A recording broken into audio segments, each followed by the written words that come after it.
بسم اللہ الرحمن الرحیم۔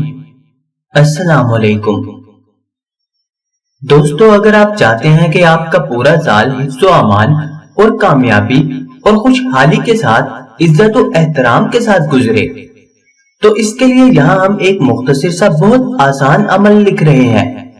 یہ عمل گزشتہ سال بھی دیا گیا تھا اور بے شمار لوگ اس سے ہر سال فائدہ اٹھاتے ہیں۔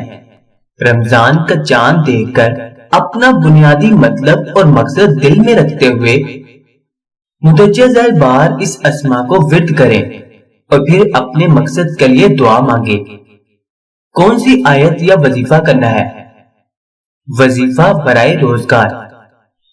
موجودہ دور میں عام انسان کی زندگی ایک جہد مسلسل کا نمونہ ہے، اور جد و جہد کے دوران میں کون سے مسائل ہیں جو انسان کو درپیش نہیں ہے، لیکن سب سے بڑا مسئلہ غم روزگار ہے۔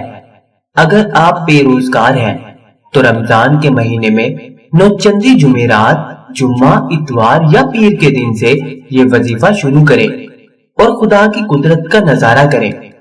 روزہ کھول کر مغرب کی نماز پڑھیں اور دعا مانگنے سے پہلے 11 بار درود شریف پڑھ کر 129 مرتبہ اسم الہہ یا لطیفو کا ورد کریں۔ اس کے بعد سورہ شورى کی آیت نمبر 19 9 مرتبہ پڑھیں۔ آیت یہ ہے، اعراف وغیرہ قرآن کریم سے دیکھ کر درست کر لیں۔ اللہ لطیف بعبادہ یرزق ومن یشاء وہو القوی العزیز۔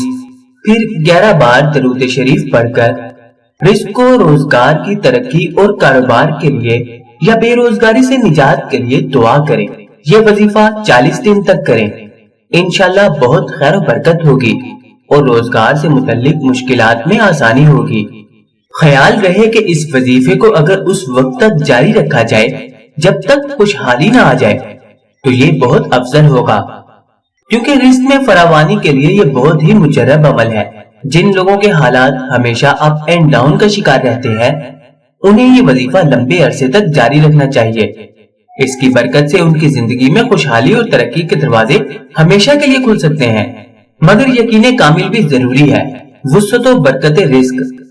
اگر رزق میں برکت اور اضافہ نہیں ہے، جو کچھ کماتے ہیں سب ختم ہو جاتا ہے، بلکہ مہینے کے آخر میں ادھار مانگنے کی نوبت آ جاتی ہے، ہاتھ میں پیسہ نہیں رکتا، تو اس کے لیے ایک مجرب وظیفہ دیا جا رہا ہے۔ اس پر عمل کریں، انشاءاللہ خیر و برکت بھی ہوگی اور رزق میں اضافہ بھی ہوگا۔ سب سے پہلے اپنے نام کے اعداد معلوم کریں اور پھر نوچندے اتوار، پیر، جمعرات یا جمعے سے روزانہ عشاء کی نماز کے بعد یہ وظیفہ اول آخر درود شریف کے ساتھ شروع کریں، اور بہتر یہ ہوگا کہ اسے کبھی ترک نہ کریں، یعنی ہمیشہ پڑھتے رہیں۔ اللہ ہم سب کا حامی و ناصر ہو، آمین۔